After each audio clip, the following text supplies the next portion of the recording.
long that I played that game. Like, I don't know where the buttons are. You know, like I just literally learned this year. I feel like only in this year that I'm finally comfortable with like Xbox controller where like XYAB is. Like, why is it so weird, you know? Like XYAB. Why can't it be like ABCD, you know? Why can't it be like clockwise or anti-clockwise? It has to be like two different lines diagonally going up from the left to the right. It's crazy. Why? Why? Tell me why. Tell me why. But yeah. So I'm like, Boulder Skate has too many buttons. I do feel like I do feel like I would enjoy Dungeon and Dragons, and I would have had the chance to experience it if my PC wasn't like suddenly short circuiting like on wait, is it Monday today? Wait, oh shit. Man. I thought today is Sunday. Oh my god. Oh my god. It's Monday today. What the hell? Okay, well. Anyways, but yeah. Maybe one day I will have like a real session of D&D, and I'm pretty sure I'll enjoy it. Okay, so before I like before like since I was invited, I was like, okay, let me try to figure out like what to do for not Airbnb, Dungeon and Dragons. So I watched this video of like drag queens playing Dungeon and Dragons, and I feel like they're very cool. Like, I think it's like easy. Like, they make it look very easy. You know what I mean? Like, I didn't feel like I need to know what I'm doing. I can just ask the like DM, you know, if I can do that. So it's fun. It's fun. And I think like I like it when I see people roleplay, I guess, because like they're so good at being in character. I feel like it's a little bit hard for me, especially I feel like I'm not like a very imaginative person, and like I always like I don't know, like I don't have a lot of imaginations, and like I'm a very methodical, pragmatic person, I would say, you know. So okay. So, well, hopefully I'll get to do it, and then I'll see for myself, you know, what all the hype is. I hate like waiting, so every time there's a combat, I kind of feel sleepy when I have to wait for people, you know. But yeah, but now we're here. We're here. Sorry, the internet messed up the D20 collab. Yeah, I think it's like it was such a good chance, and then you can raise money too. But they still end up making like $2,000 donation for Diabetes Canada, so it's great. And also like made, you know how I wore like a farmer's hat because the fighters are farmer. Like I actually passed the hat down to like my successors, and they actually wore it on stream.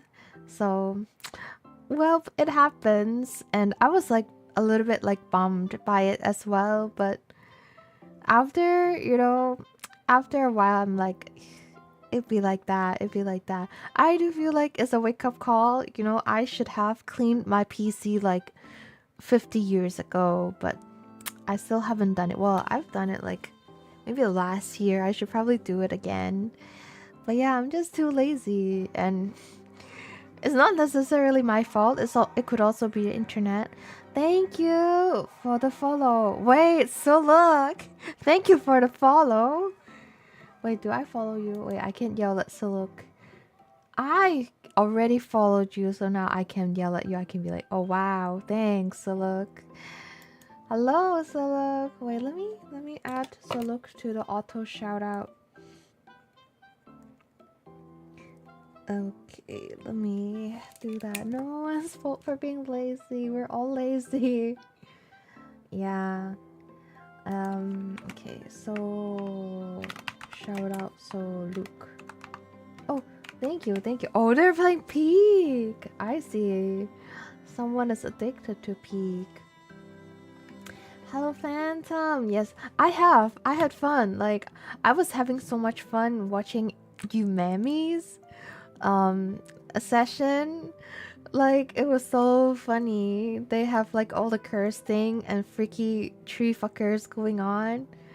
It was funny. There was a 𝐶𝐴 tree, and then they make like the DM say Barca. Barca. It was so funny. He's like, the DM Big Mike, he hates 𝐶𝐴 because I can tell like totally from like, you know, his choice of anime, his wife, like the way he acts, you know, he hates 𝐶𝐴. So but he's such a good sport. He's like talking like a 𝐶𝐴 tree, okay? It's so funny. And it's funny how that's like 𝐒𝐚𝐤's like first D&D boyfriend, but he got killed because someone donated like $75 to like break them apart. So it was so funny. It was so funny. And then someone was like, we should have a bid war. Like someone should pay more money to change the rules again so that like 𝐒𝐚𝐤 can be with her boyfriend, her tree boyfriend. But yeah, I feel like that's a good like direction that they could go towards in the future. It was really fun. That was literally when we played. No, so look, where are your other streams? Speaking of which, I should stop being lazy and stream. Yeah, stream, guys. You gotta make it happen. I still can't believe they got a broken ass tentacle cannon. I know, I wanted the tentacle cannon. Oh, also like because like my internet was bad, so I couldn't use the mighty icicle that I got. It looks like a really good weapon, and it can like stop any fire. Man, but well, too bad. I passed it on to my successor. I saw there's so much stuff in Peak now. We should play again. Yes, we should. Do you do Dungeon and Dragons? I kind of want to play Dungeon and Dragons, but I feel like Soul Look is too nice to play Dungeon and Dragons, unless I'm misunderstanding like how Dungeon and Dragons is played. Cause I feel like I would play it like how people play Monopoly. Okay. 𝐶𝐴 tree, yes. I don't remember what level the party was, but I assumed that they were low level, which means they got access to a free guarantee grapple. Basically, with that thing, someone bought them. I see. I see. Too bad. But, like, it was a fun conversation until the tree came out, and like, so people stopped talking about the tentacle cannon. Taiga, it has a plus 13 to grapple, and grappling is OP in Pathfinder. What is grappling? Does it mean what I think it means?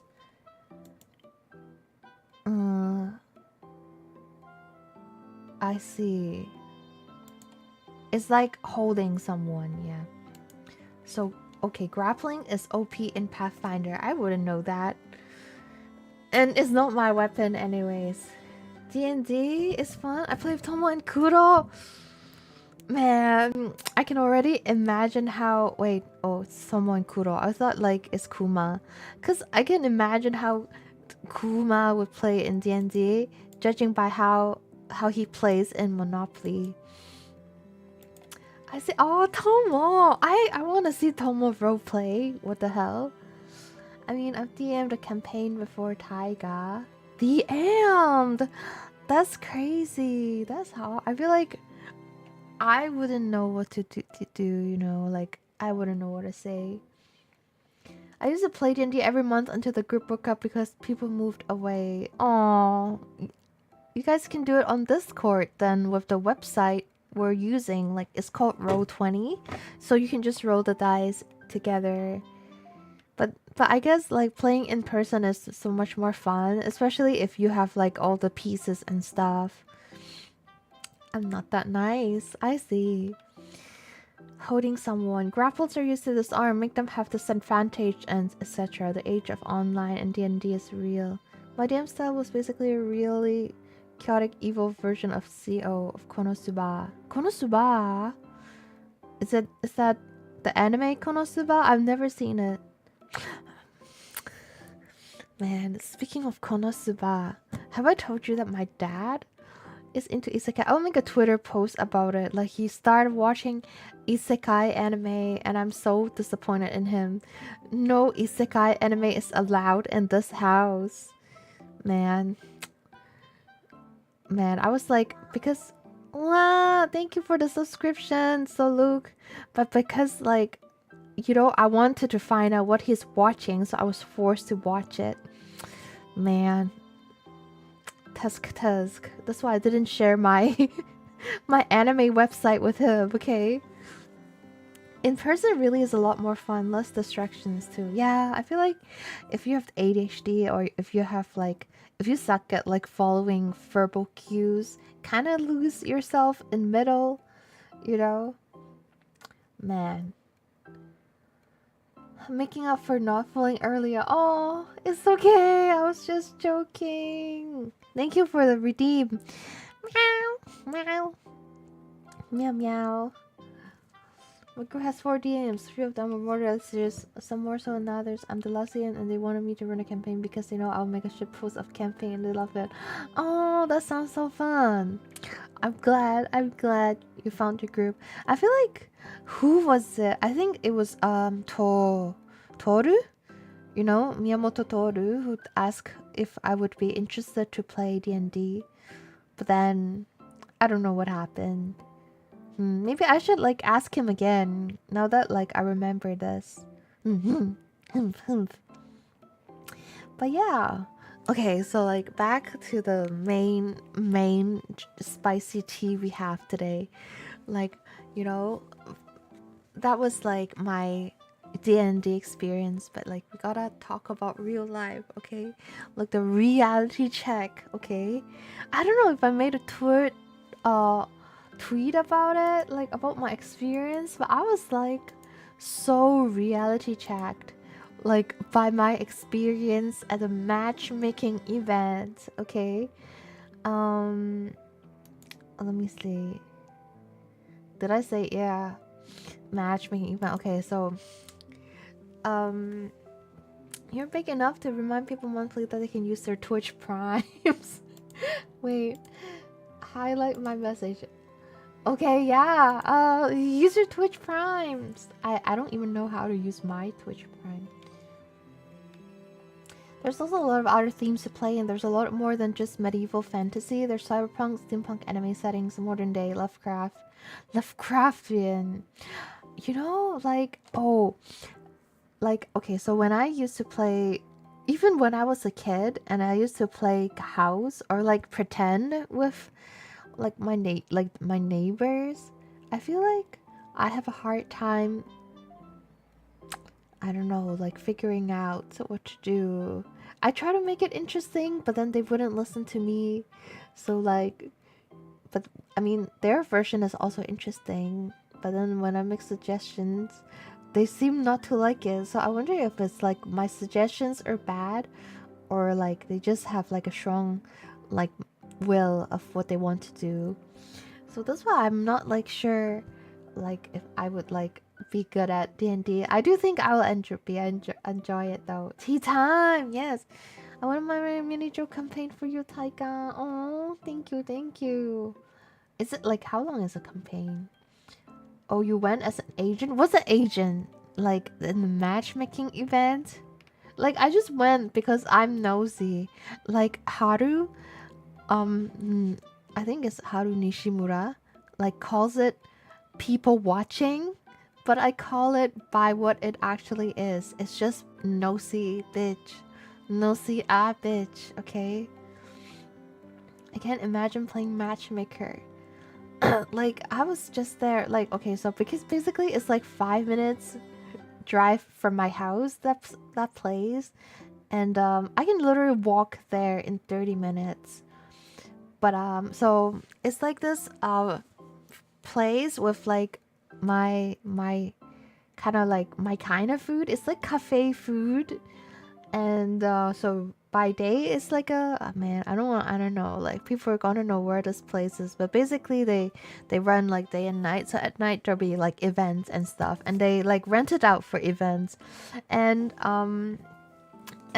so there was a matchmaking event that I saw, and then I'm like very interested in like, I don't know, I knew it would be a good time because I've seen like videos of like shows like that, you know, on like on reels, you know, and I'm like, this is guaranteed a good time. And basically so you know how Suluk said he can't imagine playing matchmaker. So basically the show is you can be spectators, which I did, but like the tickets are like a little pricier. But if you buy the matchmaker ticket, you and two of your friends, up to two of your friends, can come for like a cheaper price, and it's way cheaper too.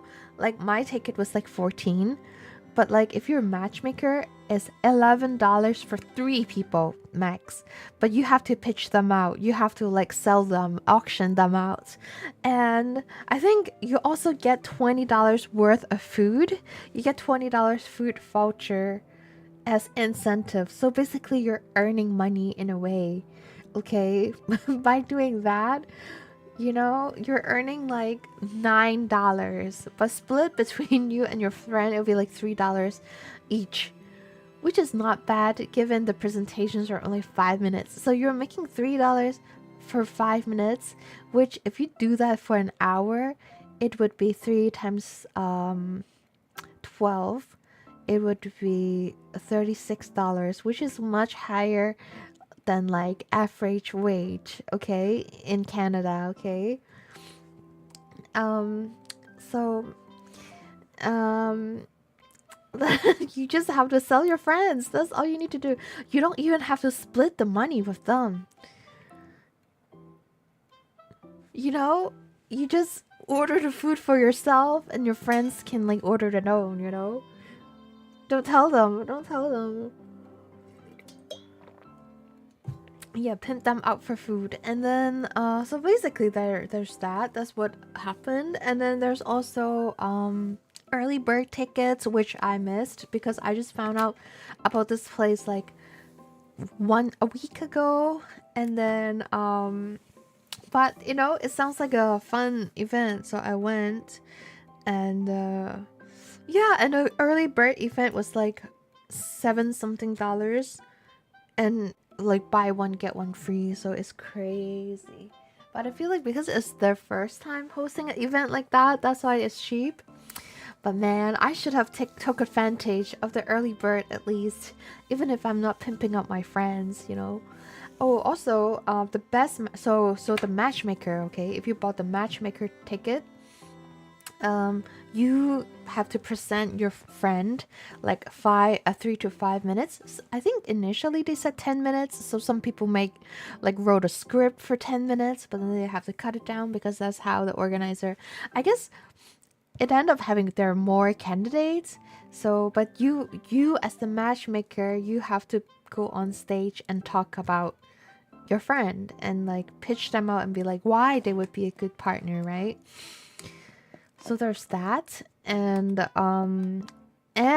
so there's an award for the best matchmaker, and you get $100 worth of food voucher for that like cafe, which is crazy. Like I want that. So next time I'm like aiming that, you know, next time I go there I want $100 worth of food. And then if there's a couple that, you know, got together, they get like a free dinner for two. You know, I think that's really cute. Hello, Kes. Good evening. So I think it's very cool concepts, and it's just fun to watch. I really hope that they made money from like spectators instead of like people who are selling their friends. Okay. Um, and then hold on, because I don't think they make money from that, right? Because it's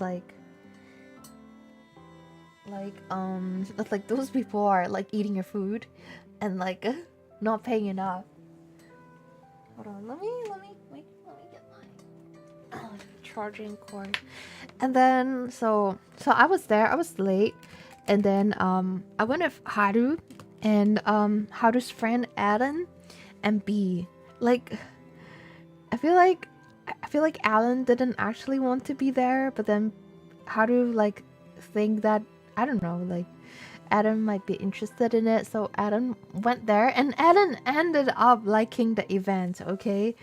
Thinking that it was fun, so, you know.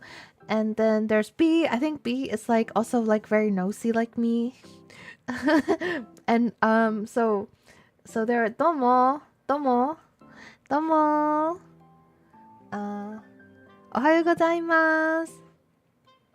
Was there a lot of people there? There was. So apparently, so I came like an hour later, but they apparently an hour ahead before there were less people, but people started filling up, I guess, because a lot of people came like after dinner. So but so I missed like a few of the presentations, and there was a guy like when I was not there, there was one matchmaker who printed like postcards of like his candidate with their name and phone number on it. It was very funny. And that guy actually won best matchmaker. I think he deserves it, but he was not my MVP, probably because I didn't see his first presentation. He did two. おはようございます。元気にしているか、お嬢様。元気。元気です。フロちゃんは元気ですか? But yeah. And then, so, 今は、学校、学校じゃない。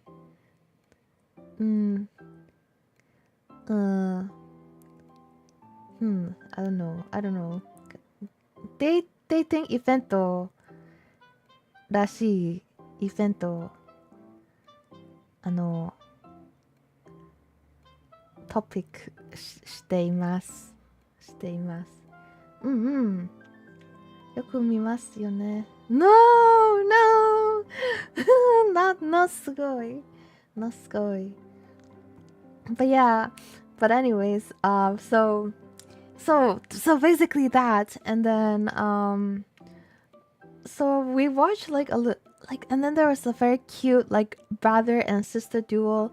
The sister was like trying to pitch her brother out, and I can tell that they have like a very good like family relationships with each other. And then one of their one of their main point is, you see, we are a loving family. Do you want to be part of our family? And I was like, sheesh, that was a cool invitation, you know? Cause like that's crazy. I feel like it's convincing.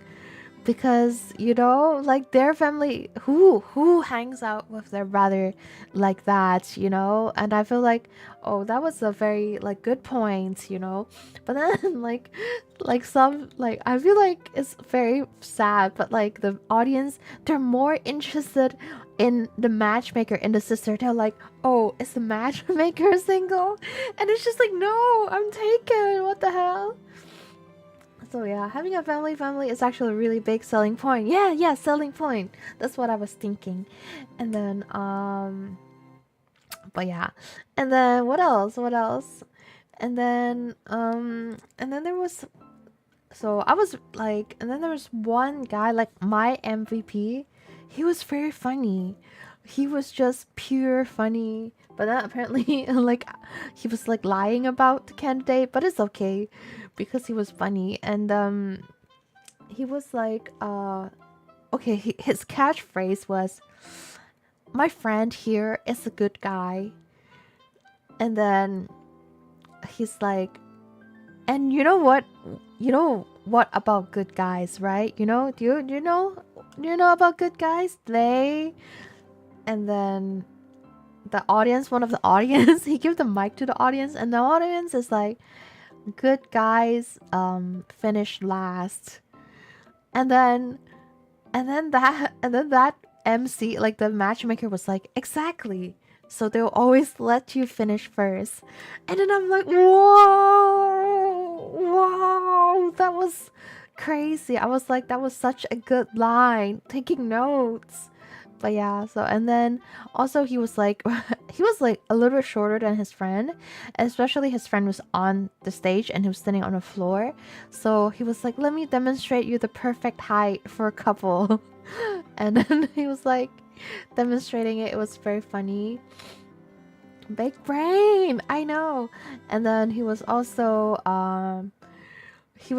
like at some point he was talking about, "Oh, this guy works out and stuff," and then he was biting his lip.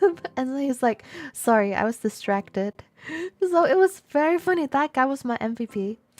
But the tragedy is, like, because so for each presentation you can fill in like a Google form where you kind of rate like the candidate, like rate the matchmaker, and then you can rate the candidate, you know, and then like not rating their specs, but like, you know, how interested are you into them, and then they'll be like, would you be interested to talk to them more, and then you can pick yes on stage, yes in private, or no, and something like that, right? So I filled in the form because I thought like I really need to hype up the matchmakers because they're so good. They're all so good.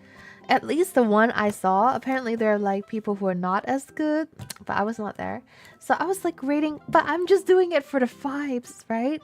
So I just rate everything, everyone, every question 10 stars because I was like, you know, why not, right? But then I realized that there's a matchmaker prize and it's $100 prize, and I robbed my MVP of that prize potentially by rating everyone 10 stars, okay? Because if I give him 10 stars and rate other people 5 stars, he might have won, okay? His biggest I feel like his biggest like rival is the guy who print postcards for his friend.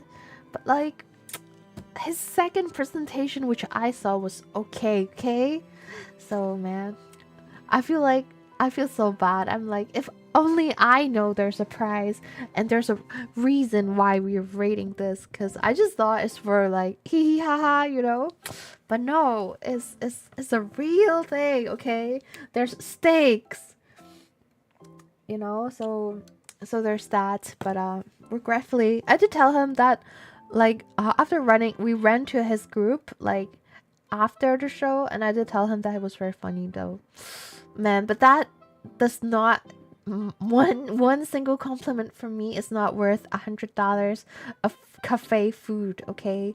So there's that. And then I feel like I could never sign up for this kind of thing. Watching it would be funny though. Yeah, just watching it. We don't like, no pressure to join, I guess.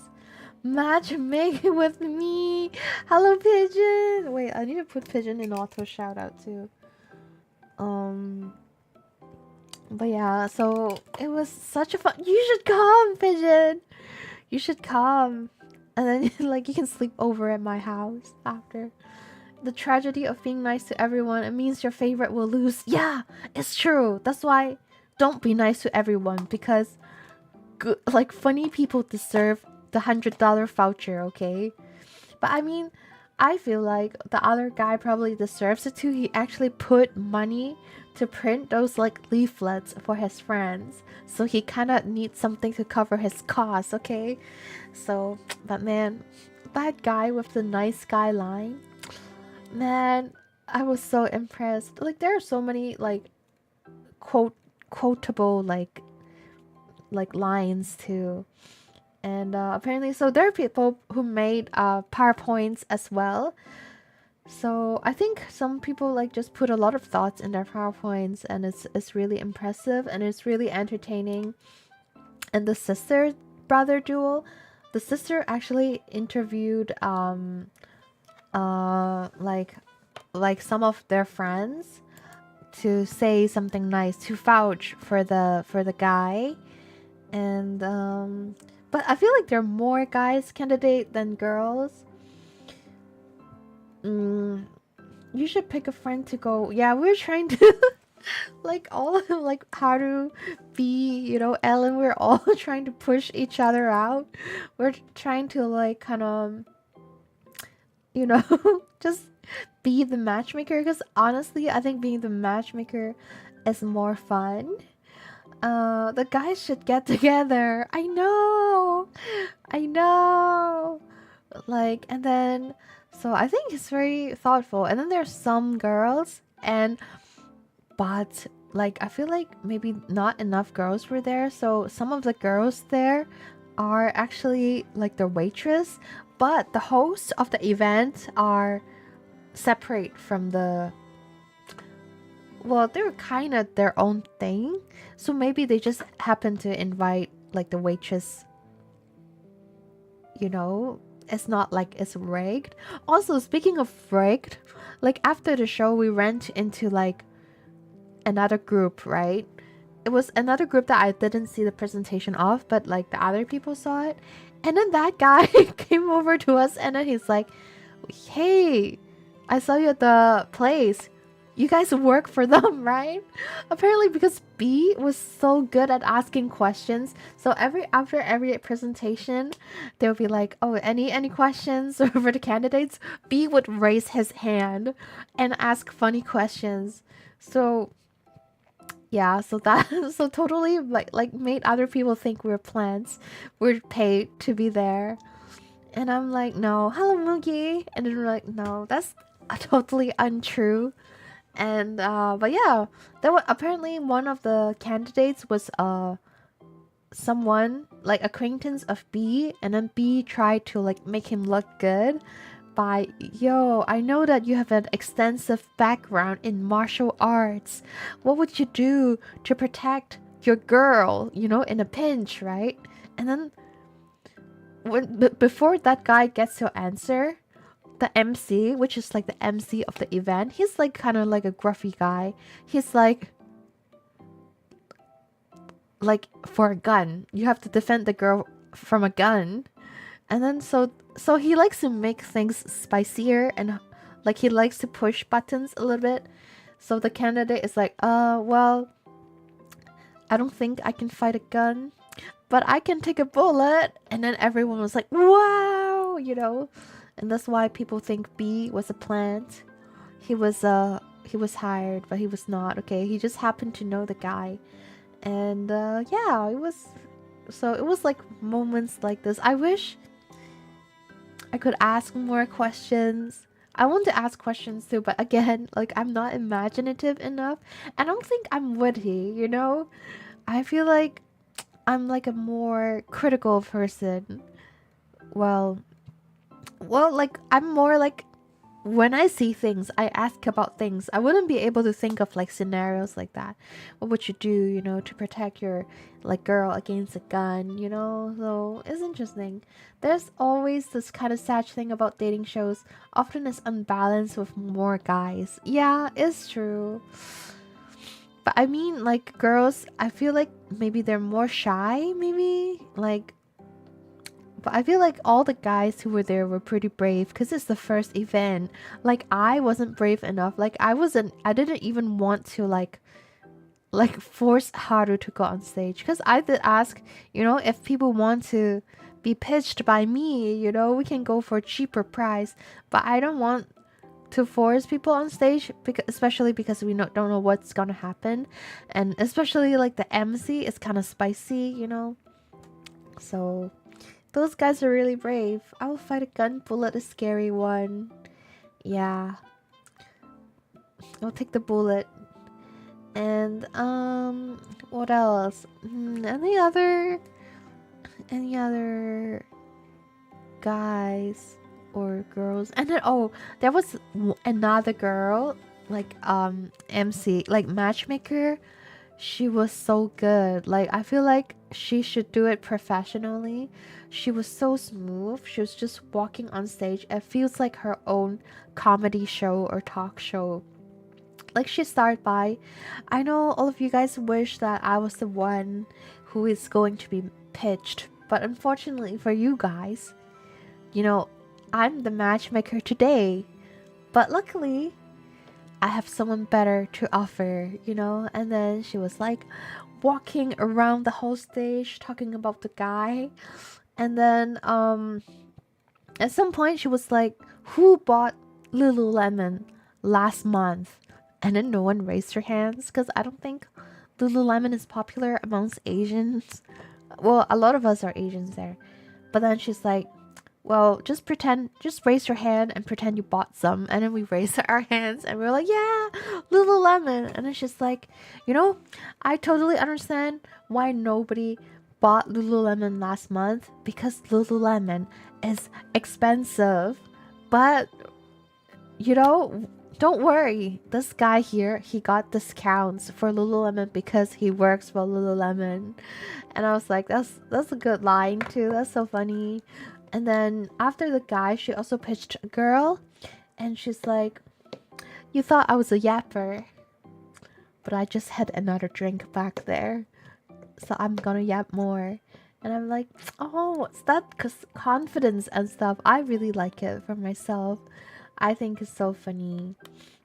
There was also like a gamer girl.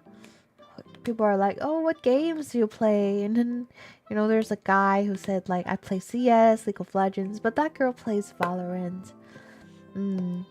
Were there any matches made? There was one match made. I do hear that like there's one candidate guy who was interested in another candidate girl, but probably maybe the girl wasn't interested. But there ended up being one match, and it was one of the guys that I didn't see the presentations of.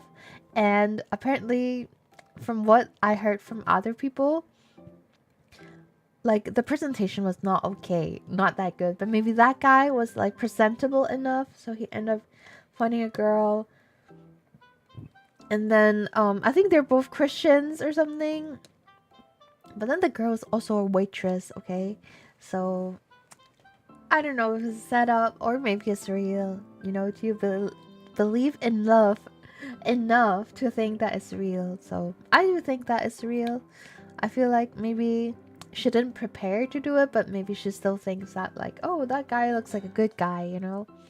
So there's that. And you know, speaking of, you know how I'm like, yo, everybody did great, but then there's still like a winner. So that made me realize that there are people who are legitimately watching the same show as I watch and was genuinely rating them. And I'm like, what? There are people genuinely rating those people? And there comes like the one of the group that talked to us after the show. They're like, yeah, the first presentation was kind of tough. And then I'm like, what? It's just a funny show. Like, why would you say that? But well, thanks to people like that, there were actually like concrete rating. So there comes a winner, instead of like all trolls picking like 10 stars for everyone. So there's that.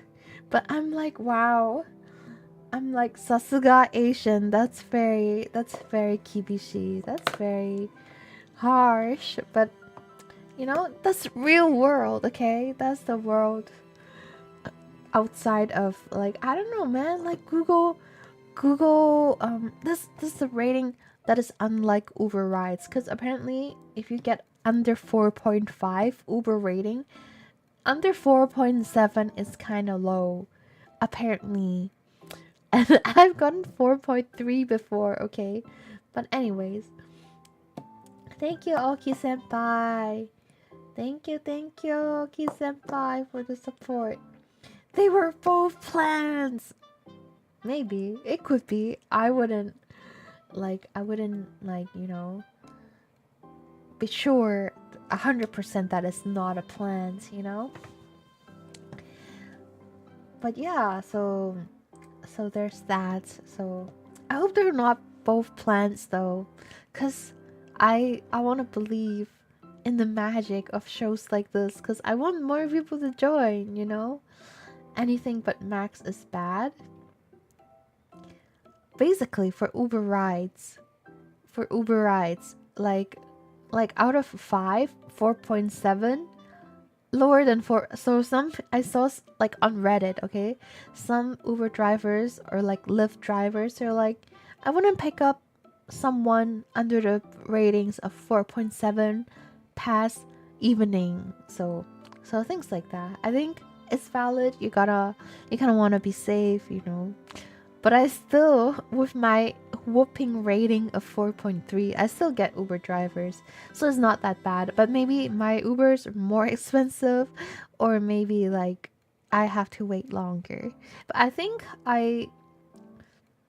maybe I took it enough, like that it got better. I haven't checked, but there was some point in my life, maybe I piss off like one guy and I don't take Uber like rides enough for it to like change back to good ratings.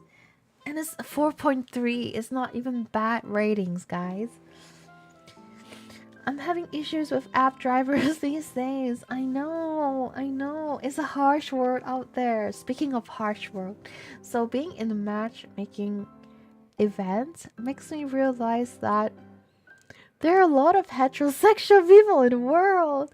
I'm like shocked. Like, cause I was like, I'm in this sphere of like my lesbian friends and mostly lesbian friends. So I'm like, heterosexual people exist and Christian. I'm like, oh my god, that's the reality? Those people are real? I thought like they're only like characters on TV shows, you know? VTuber community bias. I know. Like, and then there are people who actually want to date someone. I was shocked. And then, oh, there's only one guy who likes anime. I think there was, okay, one guy and one girl who likes anime and cosplay. Both of them cosplay.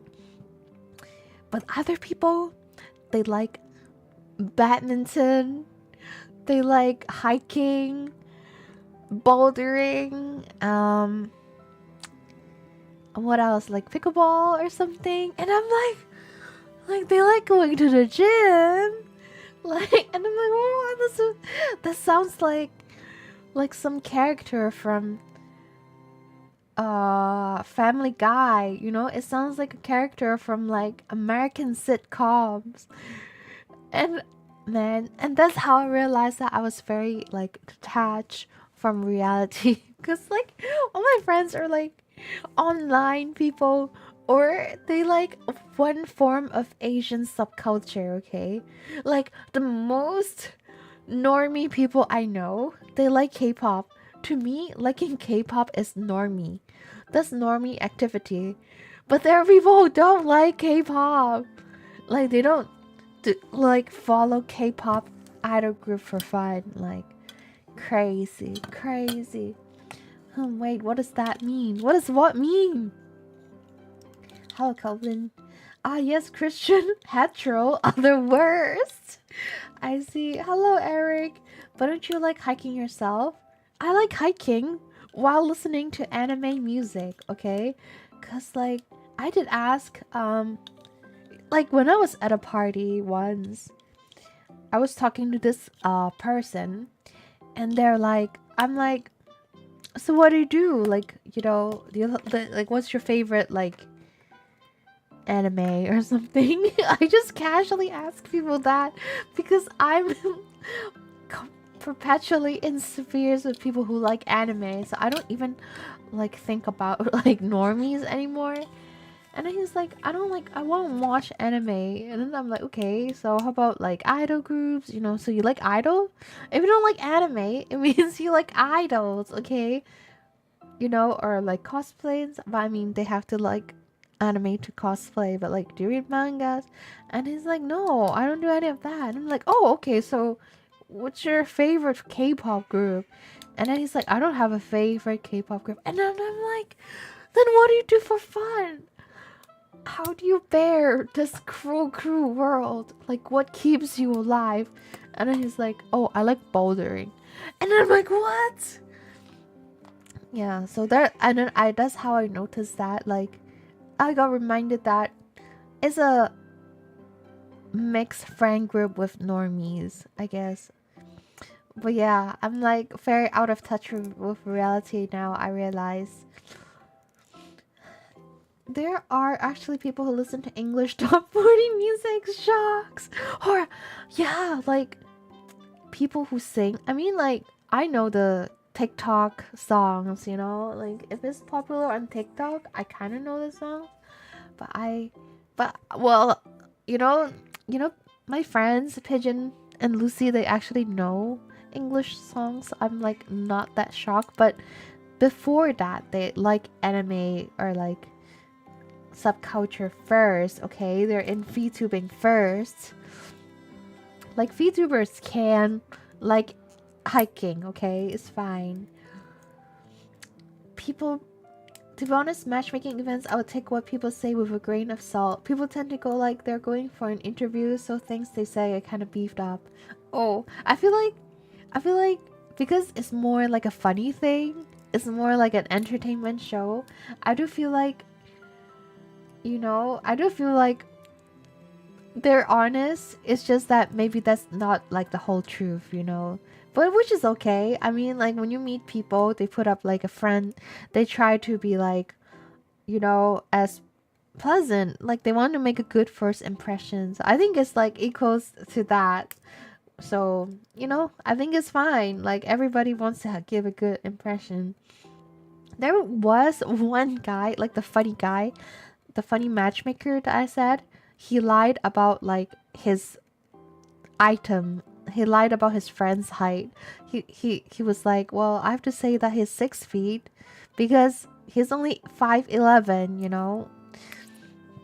Things like that, things like that. But I mean, it's all for fun, so it's more like a funny presentation kind of event, but it's the theme is like you kind of have to pitch your own friend to like an audience. No anime to idols, that's a big jump. No anime to idol, is that so? Like I feel like idol music, like J-pop, is a thing. I mean, everyone just wants to appeal somehow. It's true, though. I would say, okay, in my like non-normie world, in my like out of touch world, I thought like people are just honest, should be honest about like there's no point hiding because they'll eventually find out. You can't lie about it your whole life, you know? And if you want to lie about it your whole life, I feel like that's a red flag, you know? Like we had like a chat after the show and then like you know, I think it was like other people who said, "Oh, you know, you shouldn't." So we're talking about like how some people just like trauma dump online, and then they're like, I don't think you should like trauma dump online. It pushes people away, you know? It limits your pool of choice, right? But I'm like, no, it doesn't, because people who are gonna be scared away by your trauma are people who wouldn't want to date you in the first place because eventually they will find out about your trauma, you know? So, you know, if like, you know, if you're upfront about it, I think it's fine, and it's their own page. So, but then they're telling me that like in normie world, that's not how they do it. I do feel like I just thought, it's hard to talk about trauma, so I don't blame people for not telling others. It's just, if you can, like, might as well, and you would weed out the people who can't handle your trauma. That's just my 2 cents, Yeah, but at the same time, rather appeal as to who you are, especially matchmaking events. I see. But yeah, but like, I feel like maybe because it's like a normie event, they do try to like make like appeals, I mean, like, talking about what you like is about who you are as well, it's not like talking about not yourself. But still, anime is more popular nowadays. Someone knows about idols without knowing anime. That's true. I feel like it's more people would like anime than people who look like Japanese idols. I do think Korean idols are popular though. Louder for the people in the back. Yeah, you can't lie for your whole life, but I can see some people lie with the intention of only sticking around for 1 to 2 weeks and then ghosting. Exactly. Hiding yourself is a red flag. Why you're hiding for 1 to 2 weeks, So I feel like, I don't know, like, if they're very open about their trauma, of course, if they're like trying to like forever, asking for attention, asking for pity, asking for donations, I would be a little bit more careful. But I feel like being able to open up is a good trait for me. But apparently, according to those people, they're like, no, that's not how things do. But I guess normies are afraid of traumas, okay? So, I mean, I don't blame them. They actually have good relationship with their siblings, good enough for like the sister to pitch her brother, okay? So, I mean, so I guess it's like you kind of have to like date people who are in your same sphere of trauma experience. That's what I think. Mm. That just reminds me of one of those random stories. One day a guy faked he turned into a priest and then he made into a priest just to save money on their rent. Yeah, like those monks, you get free food, like, and then you get free housing and stuff. You just have to shave your head. But I mean, it's still effort and they're still studying about the religion. As long as they're not like, they're still putting in the same effort. And then there are monks out there who are like having huge billion-dollar companies and making a lot of monies, and having like a sex life, a full-fledged sex life. And there are monks like that too. So I feel like lying just to have like a roof over your head, I think it's fine. But yeah, another interesting thing is, so for the people who pitch, I think it's better for like the like gender you want to attract to pitch you. So, if you're if you're into guys, it's better to have a guy pitch you. If you're into girls, it's better to have a girls pitch you, because they know what those people, that target audience wants. So it's very interesting, like how the guys would pitch their guy friends, like, and how the girls would pitch their guy friends. It's very interesting to see the differences. I think the guys, they talk about like height a lot. They talk about like going to the gym a lot, like athletic like attributes, or like the stuff they can do, right? But for girls, they emphasize more on them being a responsible person, like you know acts of service, things like that? How about like, you know, emotional stability, you know, those things. So I think it's very interesting that there's that difference. And also, someone pointed out that like some people don't like in a case of like a heterosexual guy, you know, some people might not like it if it was a heterosexual girl pitching for them, because they'll be like, oh, if you're single, then why didn't you choose him, kind of thing. Or why do you have like girlfriends who love you enough to do that for you, but they're not dating you, you know? So there's like thoughts about that. But I feel like, you know, like a lot of people have like all of different genders of friends now, so I don't think like, but I mean, I don't know, maybe I'm out of touch, maybe it's a normie thing, but yeah, but apparently it's like a concern for people. So I guess if I were to pitch like my guy friends, I'll be like, yeah, I'm just lesbian, or we're siblings, maybe. I don't know, like I feel like, but yeah, there would be concerns like that. That's why it's very hard to deal with. Like, I don't know if it's me or if it's like, or maybe I'm the normie, you know? I always think that I'm the normie, but like, I don't know. Like, I don't know how to deal with them. Like, I don't know. I don't feel like I have to explain our relationship, you know?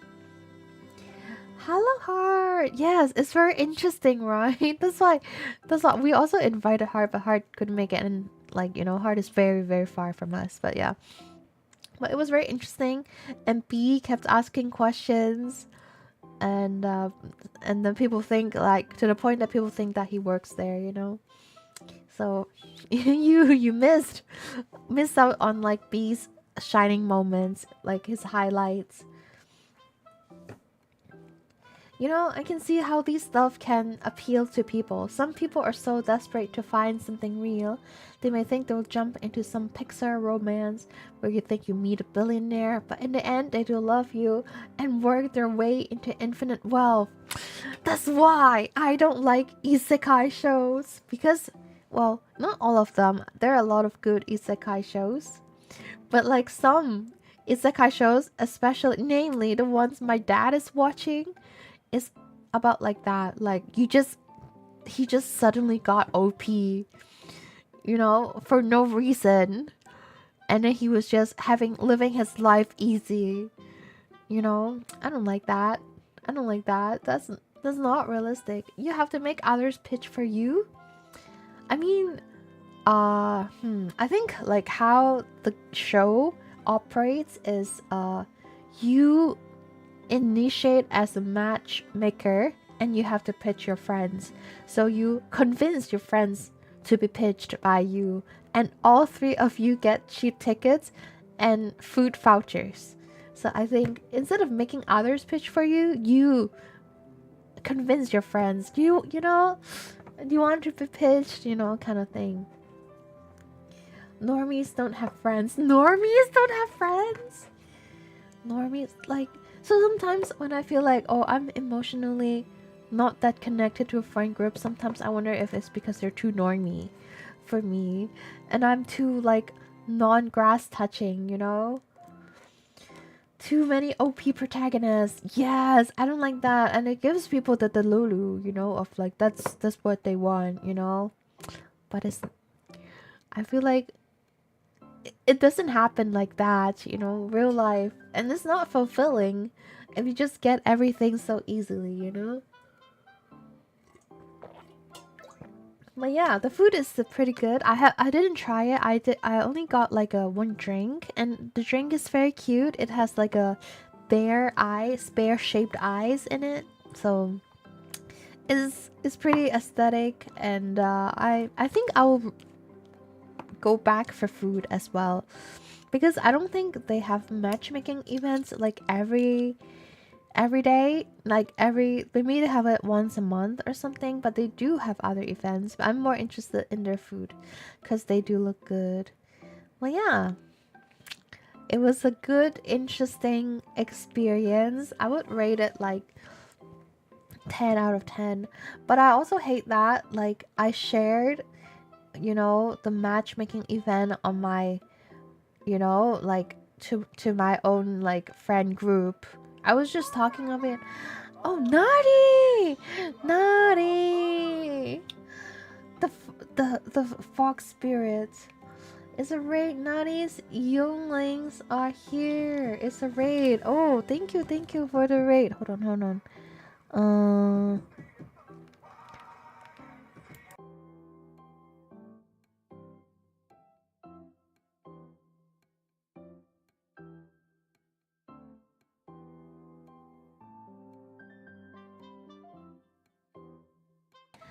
Okay, welcome raiders. My name is Taiga Lili, and I'm the presidential candidate from the future.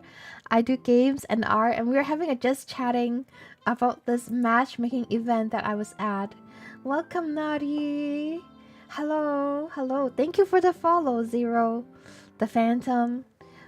Naughty is a VTuber friend that was introduced to me through Arena, and yes, Audi is super cool. Naughty is super cool. How are you? They're playing music. Oh, we're singing. Otsukare on your stream. Thank you for rating me, and thank you for sharing your community with me. And feel free to, you know, get water and stuff and rest. Yes, it was a very funny event. So basically, so it was a restaurant, and they're hosting this matchmaking event for like Asian people, but non-Asian works too. But basically, you can convince your friends to be pitched by you. You can be the matchmaker for them, and then people make like detailed presentations, like PowerPoints or like Google Slides, you know. And then you can get like $20 food vouchers, and you can get like cheap ticket for cheap, really cheap. So you did some karaoke. I see. That's fun. That's fun. Yes, please check out Naughty, guys. Naughty is very cool. Very cool person. And your model is very pretty. I love the colors. Oh, thank you so much. I made the model by myself. Yes, I like drawing as well. Even though I don't do as much art on stream. But yay, thank you so much. You had me at food vouchers. I know. I was like, yo, we should go and like we should pitch. But I mean, but it's okay. Like we're all a little bit like, you know, sus about it, so we didn't like pitch ourselves. But in like the event was funny. Like there were so many talented, like funny matchmakers trying to like pitch their friends, and then there was like sister pitching brothers and stuff. Who knows how I could slide in that? People say I look Asian, and that's funny as fuck. I see, I see. Yeah, I mean, there's a lot of non-Asians there too. So there was those two guys who talked to us like after the event, and apparently, like one of the guys really wanted to be the matchmaker because he likes pitching, he likes marketing. But then his friend is like, "There's no way I would be on stage." So they end up like his friend pitching him instead. And that guy, he was he was involved in 3 car crash, and every time he came out unscathed. He's also been hit by lightning twice in a row. So pretty legendary guy. And I can see his like energy. He has like the MC vibes from him. So I do trust that he would make a good like matchmaker. But too bad his friend is not down to be pitched. So, but smart for them. They got food vouchers and cheap ticket price. I'm gonna be heading off Twitch for a bit. Hi, yes, otsukare. Please rest a lot. I may pop in from time to time. Thank you so much. That's crazy. I know. It's like, and then there was like, oh, I need to share this catchphrase again. That was this funny guy. He's like, he's the matchmaking, right? He's the matchmaker, and he was just talking with his mic, like talking to the audience, and he's like, my friend here is a certified, guaranteed nice guys. And you guys know about nice guys, right? Nice guys always, and he gives a mic to one girl in the audience, and then the person is like, nice guys finish last. And then he's like, exactly, nice guys finish last. So he will always let you finish first. And I was so impressed. I'm like, wow, what a top tier marketer. And that was like one of the most memorable quotes I got from the night, and like taking notes. And then, but yeah, and then there was like so other than the matchmakers, there was like an MC, like a guy MC. He was very rowdy. He likes to ask like spicy questions. So like when like our friend is like, you know, hyping his own friend up because he ran into another friend that he met, right? He was like, oh, since you have like such a extensive background in martial arts, how would you protect your girl? And then that guy, that MC, was like, from a gun. So he likes to make it more harsh, I guess, which is I think is a comedic effect. It's very effective in being funny.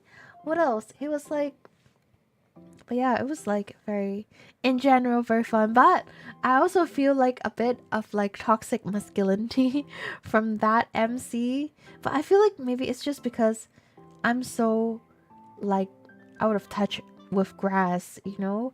That's why I feel like I got reality checked. And but yeah, so it was a very funny event. I recommend. I hope that like, you know, more people do things like this, cuz I think this is the type of events I like, you know? I don't like clubbing. I don't like loud music, but and I do enjoy like talk shows. I feel like this is more interactive. And I feel like as long as like everyone is kind of wholesome about it, I feel like it was very fun. Also, apparently there's a term called reformed ABGs, and it's girls who look ABGs but they don't go partying. So I feel like, and then I'm like, I don't know, like what. So they just like their aesthetics for it, you know. But I guess it can be aesthetics. It's like Jedi kid fashion, you know. You don't have to be like a Jedi girl to like dress up that way, but yeah, I feel like, I don't know, like I don't like the term reformed ABGs. I feel like it's like, why do you need them reformed? Is being ABG wrong, you know? So there's that. True about the fashion. Yeah, I guess like someone can just have like full lashes and like tight clothing, you know, and they can just like dressing like that without ever going to the club. So, but a lot of people there do enjoy clubbing. So I guess that's like another thing that is not that common in my social circles because I'm too chronically online. Yeah, so like, I don't know, like, I think I don't really have friends who like clubbing. I think I know like a handful of people who likes doing that. So, but yeah, there are people who likes clubbing. And but okay, so I used to not understand why people like clubbing because I don't find it fun, right? But then I went moshing at a concert, and then I understand why people like clubbing. So in moshing, you kind of push people around in a legal setting, right? So it's the only place that is legal for you to push people without getting sued. So for people who like clubbing, that's like a legal place where you can dance and not give a fuck about like other people, you know? And you can't really do that on the street. People would look at you weird. So yeah, now I understand why people like going clubbing. They want to do something, but it might be frowned upon on in like a non-designated area. It's like wearing like cosplays and Lolita outfits, you know? Like it's more comfortable wearing it at cons and event like anime events because because, you know, and that's why people love going to cons and events, because they want a reason to dress like that, you know, and not be judged by normies. Man, I think like in general people should just stop like judging that much, and maybe like, you know, we can just all I don't think people should be allowed to mosh on public spaces, but I feel like maybe dancing in public spaces should be allowed, as long as it's not like in the middle of traffic or something. I have Jedi friends, can confirm. True, clubbing is a very anti-online trade. Yeah, and I don't know, like I don't like loud music as well, and I like talking to people, and when the music is too loud, I can't talk to people. Okay, but hear me out. Moshing people in the middle of traffic. I mean, that's attempted murder. I feel like that doesn't work. I'm pretty sure there are no laws against dancing in public spaces, but people look at you weird, and people get self-conscious, and it's like disturbance if you play the music too loud, you know. But what if you like your music that loud, and you like sharing your music with other people, and you like meeting other people who shares your music taste, you know? Mosh pits is the best place to accidentally kick someone and everyone still vibes. Exactly! Exactly! Like, none of the people know that I went in there full on wanting to push someone because I'm like angry at the world. They'll be like, "Yay, you go, girl! Yay, you know, thanks for joining." And like mosh pits, people were so nice. Like they, you know, like if someone drops their glasses, like they immediately form a circle around the glasses.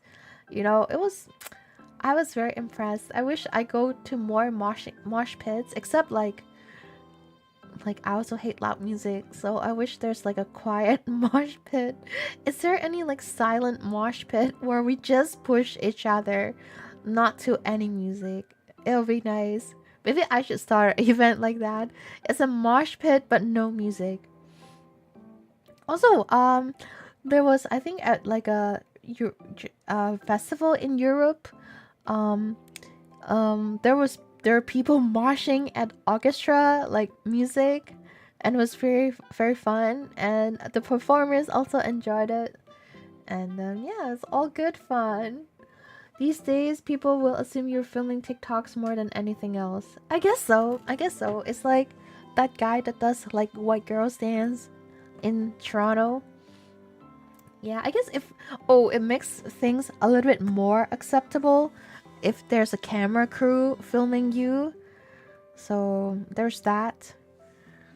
It makes a little bit, everything a little bit more like explainable. I'll be lurking, doing some late night grocery shopping. Okay, be safe, be safe. Okay, I hope you get a lot of yummy groceries. Enjoy. Thank you, Natty. Thank you for coming by.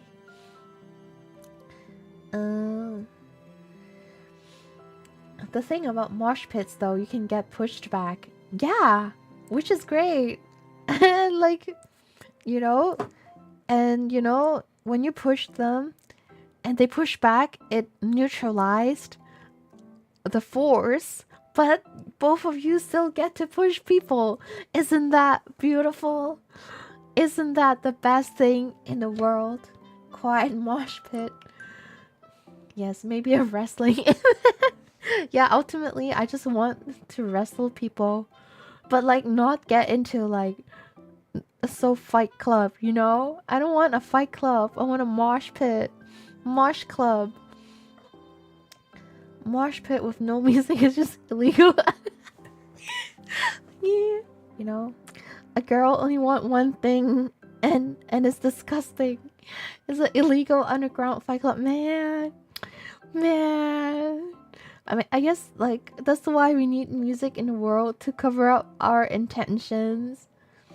Toki, start a mosh pit with your fist. No, mosh pits. The beautiful thing about it is, it's like the perfect balance of violence and chill. Okay, Toki special event? What's the Toki special event? You know? But yeah, so you know, how do we how do we get from matchmaking event to quiet illegal underground mosh pit? The first rule of mosh pit, we don't talk about the mosh pit.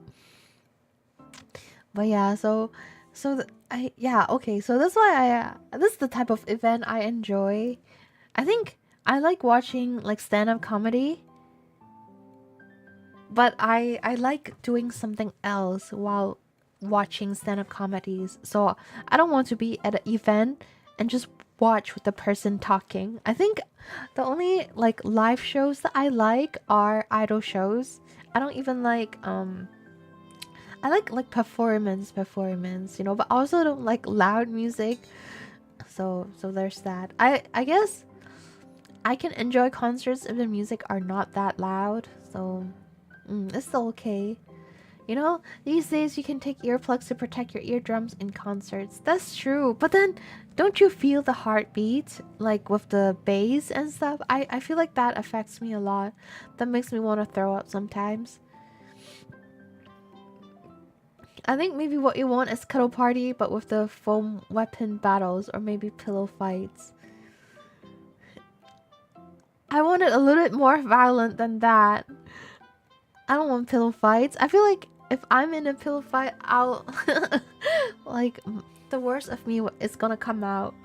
I feel like I can stay more sane in a mosh pit than a pillow fight. Would that help? Yeah, I think so. But like, how about the heartbeat thing? That's how you know the person you met at the dating event passed the 5 check. If you like me, you fight that other guy like you're a Pokemon. I don't know, man. I don't... Oh! Is it like a real thing that people fight for a girl? I feel like that's like a TV show thing. But now that like I'm so out of touch in reality, I feel like every normie thing is a TV show thing. Like I didn't know that, you know, like I don't know, like do people fight each other like Pokemons in a normie world? We got into mosh pits because you point out that none of your friends like clubbing, and clubbing is a normie thing. That's true. Yeah, I mean, I'm the only person who likes mosh pit amongst my friends. But I feel like I wasn't like that vocal about it because I can also live without it. I just really enjoy my experience at mosh pit. I want it a little bit more violent than that. Yeah, no pillow fights. Swordplay fight against Taiga. Damn, I know. It was something I didn't know I wanted. Man, it gets ugly. Like me in any play fight, it's like those people in Monopoly, okay? It gets ugly real quick, and I don't want people to see that side of me. I remember at a New Year's like small gathering with me and my friend and like his friends. Like it's a huge group of friends, I don't know. And then we're trying to convince one guy to play Monopoly with us. We were like, come on, come join us, don't be a loner. And he's like, I don't really want new people to see this side of me. But then we convinced him. And then he got so evil so quickly. And he was like, like making evil laughter. And he was like killing everyone. Well, you can't kill people in Monopoly, but he was like buying out everyone. So I think I'm that person in any play fight situation. I don't want that. I don't want that. I don't want anyone to see that. And it's okay that like I never show that side of me. Oh yeah, I fought peeps when I was young. The evil personality switch, but it was so funny. But I think it was funny because I was not good at Monopoly. Hold on. So like losing is not that bad for me, but then there's one other guy, like his best friend. They were so competitive. So they were like saying like very Chunibyo things to each other, and they were like and I'm like, wow, man. Man, I wish I'm like part of it, you know? Except like I'm not that that level yet, you know? So, I mean, it doesn't get any exciting if you don't try to kill me. It's true, it's true. I feel like I played Catan with a bunch of very chill friends, and they just trade one for one resources with each other, and I'm like, do you guys even know how to play this game? Do you? Do you know? And then they're just like, but he really wants the wood, or like, oh, but like you know they need the the the weeds, and then I'm like, no, because there's a demand. You know, you gotta raise the price. But yeah, so I like being competitive. It makes things more fun. I'm not into clubbing, but I think I can see how people enjoy losing themselves in the music when they're uninhibited enough to just move their body without worrying about whether they're dancing correctly. Exactly. It's like that's why a lot of my friends who like, well, not a lot, like the handful of friends I know that likes clubbing, they are introverted. They're actually introverted. I think it's because they can feel less self-conscious in that situation, and good for them, you know. Clubbing was lots of fun, especially like EDM festival. Thank you, Toki. Finally, there are people who likes clubbing in TPP. The atmosphere is fun. Yeah, I don't know. I always feel like okay, every time I go into the club, I feel like I'm just like looking at people and watching things go on. I never feel like I'm part of it. You know, in my head, I'm like that villain who owns the club, and I'm just looking down at the MC, and I'm like, oh, I saw you. I saw you from my second floor balcony. That's how I feel. I can't like enjoy. I don't know. I tried to dance, but I can't normie dance. I don't know normie songs.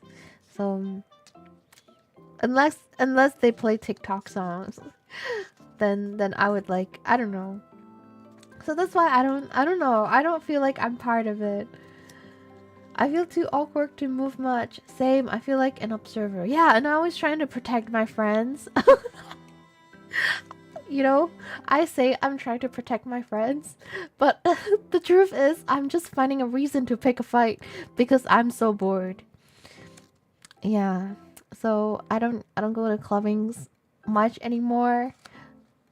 But I still like go once in a while to see if things changed, but not a fun thing for me. Just jump up and down, white girl dance. Just forget everything and dance it all away. You know, so I'm like, you know, some people in this world cannot turn off the overthinking mind. I just learned that some people can just be like, oh, I shouldn't overthink and then switch it off. For me, that's not an option. My mind is running like crazy 24/7, okay? Even when I sleep. That's why I have like vivid and crazy dreams. So yeah, I can't forget anything. Instead, when I feel like such like an outsider at a club, I will start to think about more things. You know, because like I feel like okay, there's nothing else I could do, you know? Taiga the guard dog. No, I'm just picking fight. I'm just I'm just picking fight in the name of being a guard dog. I should be fired. Yes, but alcohol equals forget everything. I don't know. I feel like it's the same people who can switch off their overthinking brain because no matter how much I drink, I still think like normal. Like I've tried to see if I can be blackout drunk, so I drank a lot of alcohol and I just end up throwing up. I didn't forget anything at all.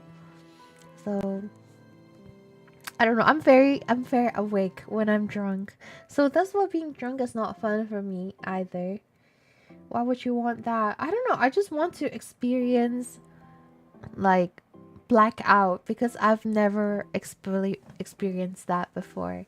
I want to see what it's like to lose consciousness, okay? But yeah, so that's why I don't drink anymore. I realized that it doesn't do me any good, and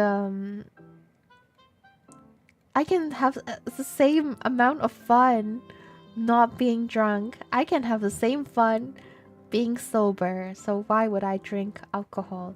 Well, every day getting alcoholic sounds less and less useful. Exactly. Especially like for people who like gets emotional after alcohol. Like I feel like you need like better ways to express your emotions, except instead of like using alcohol as an excuse, you know? I woke up in a random toilet once that was a sign for me to never drink again. That's scary. That's scary. Like so when I did that myself, I did it very controlled. I have a friend watching me in my room. That's it. There was nobody else there. I just want to black out, you know? And my friend would be there, you know? Like my friend was sleeping over. But then I end up she ended up like drinking some. She didn't drink up to the point of blackout. But I end up like throwing up. So the next morning I still like woke up like normally and go to class at like 8 a.m. But my friend couldn't wake up and like she had bad hangover. But it was a very controlled environment. Mugi became a priest to the porcelain god. Amen. Porcelain god? What does that mean? My friends dumped me there because I vomited on myself while I was asleep. I see. Yeah. Yeah, I do. I have seen my friends like get super drunk.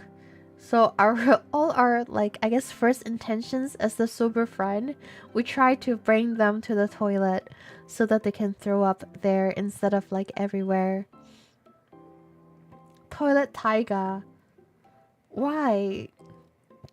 I mean, I was like throwing up normally and I went to sleep normally and I didn't wake up in a foreign bathroom. Have you seen the movie Mother? It's supposed to be like a horror movie. But then it's basically about like a lot of cult members being inside a house. But then that's how I felt like when my friends have like a house party. It's like a lot of cult people in a house and like just trashing the house, you know?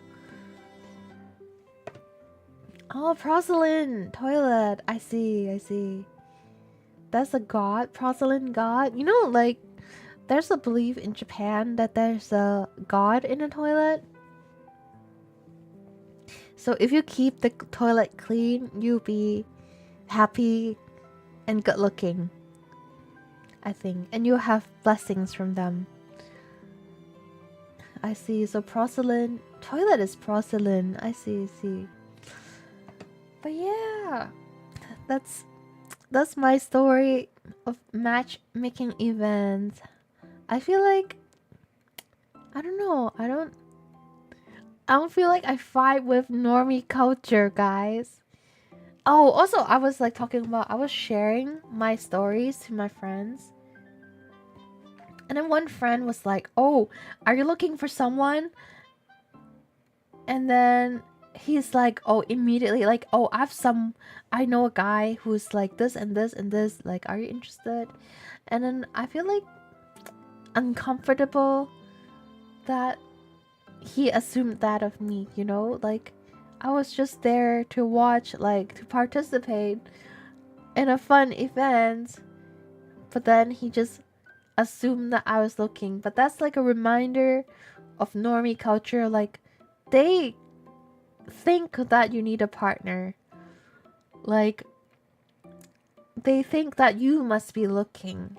I mean, my guy friend is married, and I mean, he wouldn't get married if he doesn't think it's a good thing. So maybe that's why he's trying to get other people in a relationship as well. But like, yeah, I don't know. I didn't feel happy at all. I feel like a little bit offended, but I do know that he come from a good place. So, man, I get offended by normies making assumptions about me.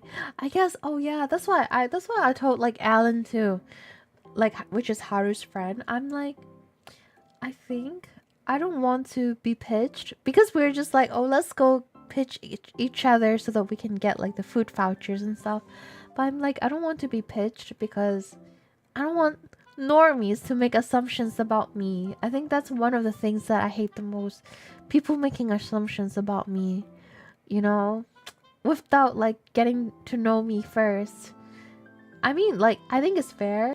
Like, I think it's very human to make assumptions, but I just don't like people making assumptions about me, you know? Also, there are people who genuinely like Labubu. I think that was pretty shocking to me as well. I don't want to imagine a god looking up from the toilet at me. I mean, whether you like it or not, the god is there. Yes, people with good toilets, all good looking. It's true. It's true. Like, having clean toilets is a very hot trait. I think everyone can agree.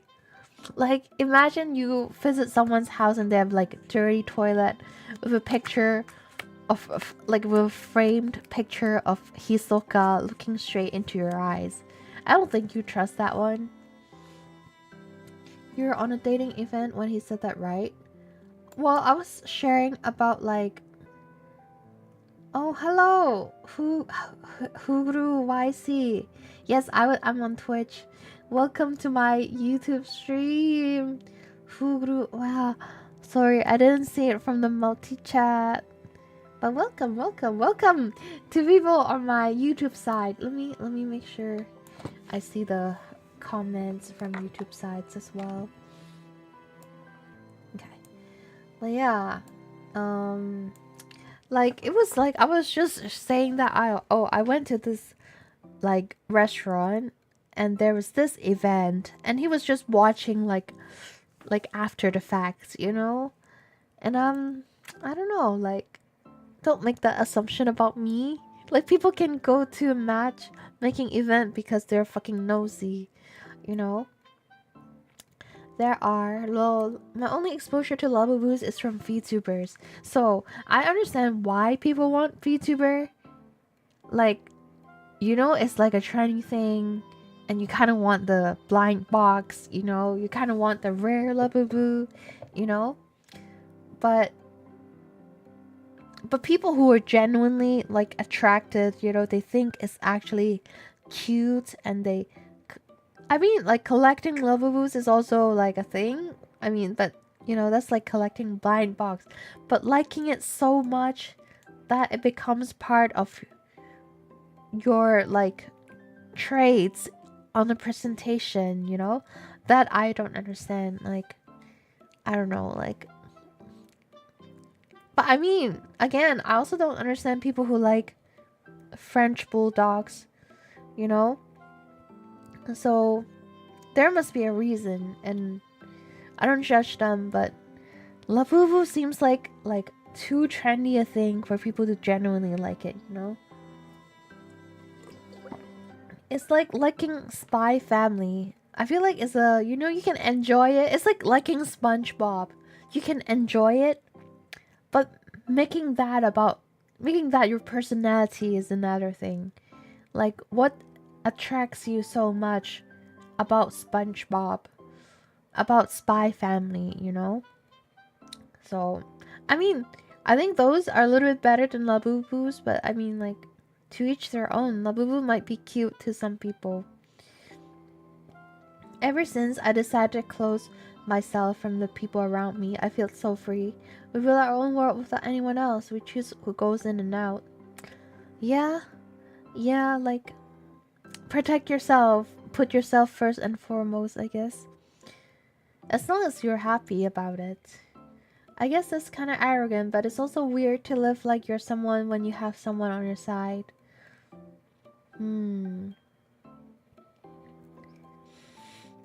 Like, I don't know. I don't know what you mean. Like, can you clarify? Like, what do you mean by it's weird to live like you're someone when you have someone by your side? It reminds me of Beanie Babies. Ah, I see, I see. Yeah, like when I talk to like B about that, B is like, oh, some people are into like TY toys and stuff. But I mean, TY toys are actually cute, you know? They actually just look like miniature animals, so I can see the appeal. But again, I didn't see the appeal of clubbing, you know, until later. So maybe one day I'll understand why there's someone who genuinely likes those things, you know? What Spy Family is nice, but it's not like it doesn't have the quality to be like your #1 show, you know what I mean? Like a lot of people like Spy Family, but you wouldn't say like Spy Family is my favorite show.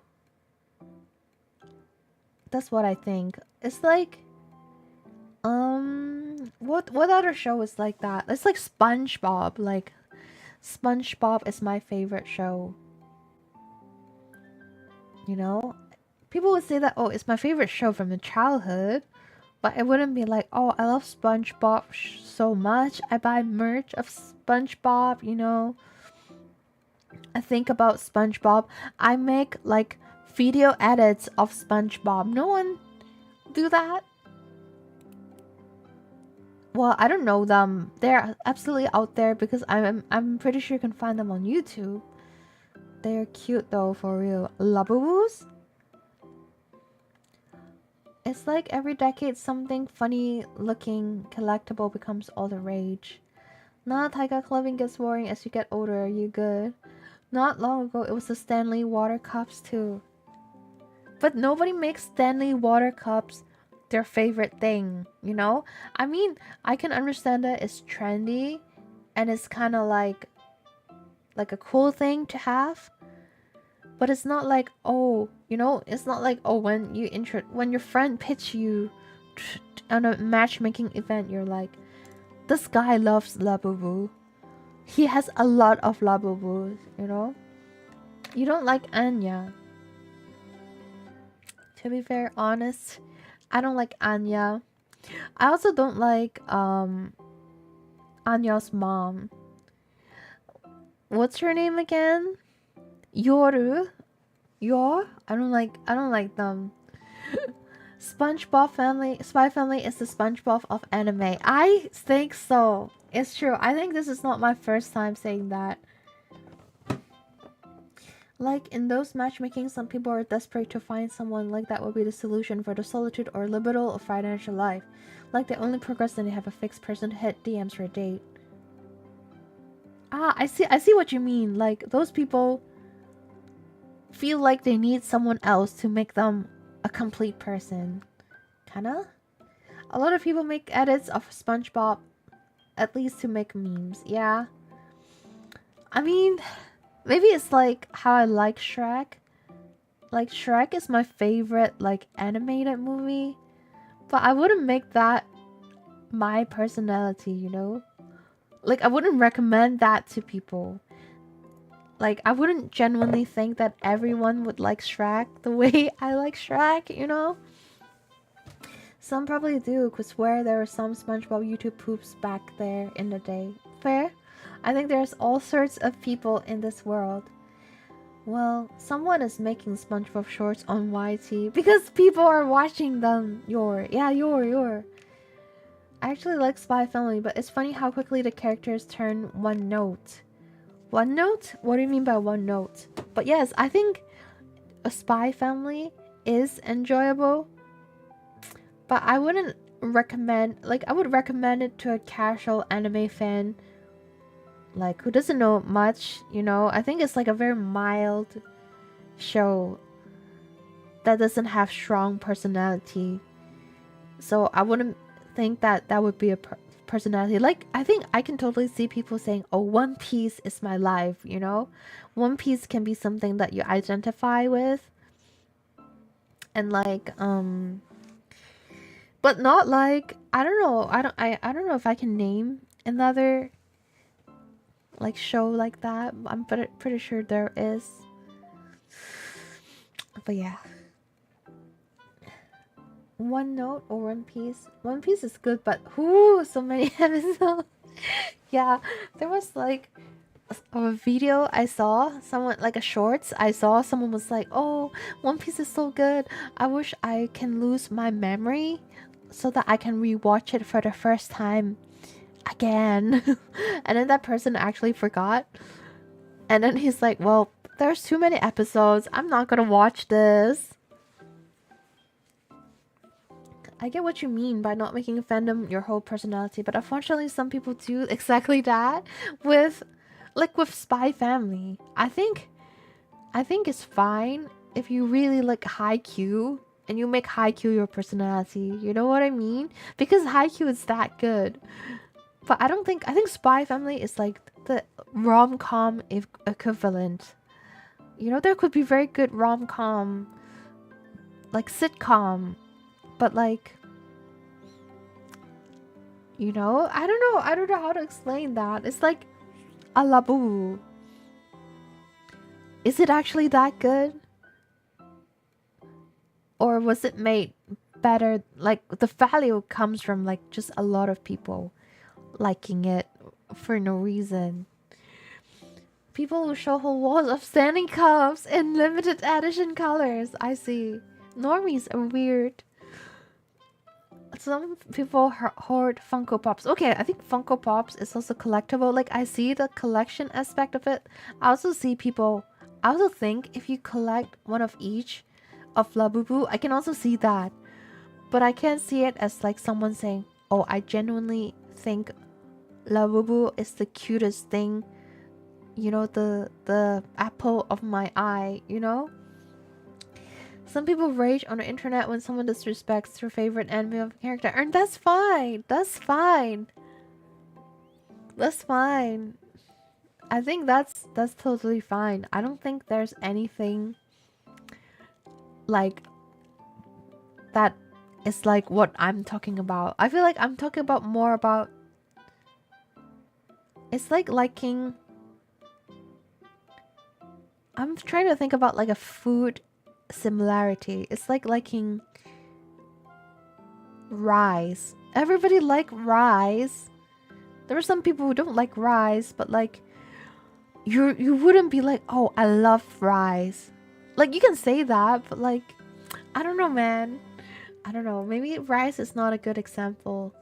It has to be something like that's like overhyped. That's not a staple in your meal, but it's like overhyped. I don't know. I don't. But it's actually not that good. Nerds, you know, clusters, like nerds clusters or something.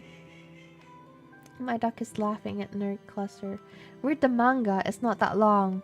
Like Spy Family manga. I read some of it. I had so much expectation of it, but it's just not my type of story. Yeah, I saw someone with clothing for their standing clothes and keychain.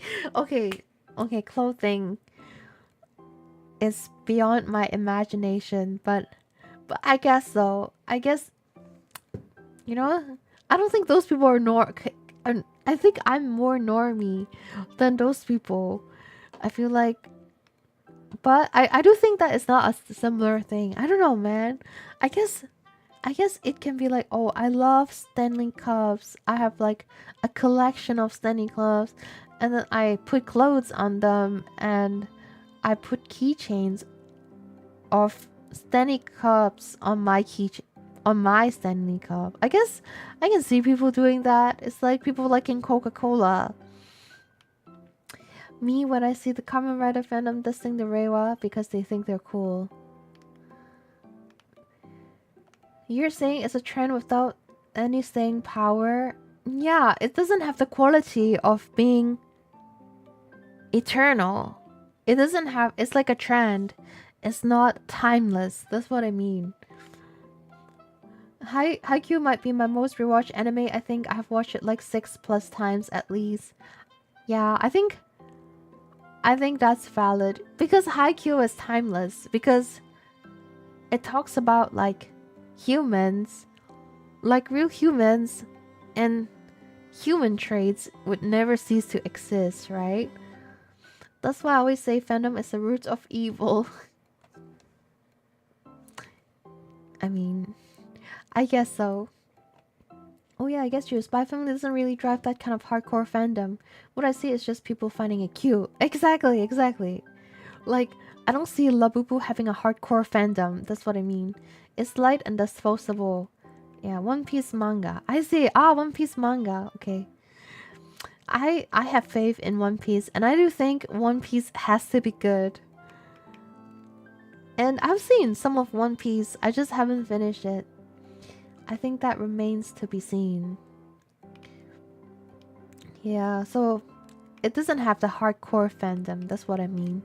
Like, that's why I was like, oh, so if that guy thinks he's like a hardcore Labubu fan, that's why I'm like, you know? But like, I understand when people think, oh, you know, Spy Family is cute and stuff, but would you put like a huge ass poster of Spy Family in the middle of your living room? You wouldn't, right? But people would do that for a Freeran one. Or like a Violet Evergarden one. Even though Violet Evergarden, I'm just like, not my type. Not my type either. I thought this SF movie was funny. Spy Family funny. A most elaborately animated poop joke. I watched the movie too. But I guess maybe because I don't know, like I don't see poop jokes as jokes. I take it very. I think it's because I'm a very serious person, so I don't like light comedy like that. You know what I mean? I like dark, heavy, kind of type of like funny. But I do see how people think that like a Spy Family movie was funny. And I do think that it's very well animated. So there's that. Fandoms are overrated. Nah, I would never put anime stuff in my house. Also, you're a Labubu fan? Where's your 24-karat gold Labubu? If someone picks up Spy Family as fave, that just means they haven't watched many. Yeah, but those people, if they haven't watched many, they wouldn't put a huge posters of Spy Family in their house. You prefer dark comedy? Yeah, I prefer realistic, painful comedy. Like, that's I think I just can't. I think I'm very. I take things too seriously to find like I don't know, like poop jokes, you know? Like I don't think poop jokes is like inappropriate or anything, but because it's not inappropriate, I think it's just poop, you know? What's so funny about poop? Like what I don't know, like what's so funny about poop?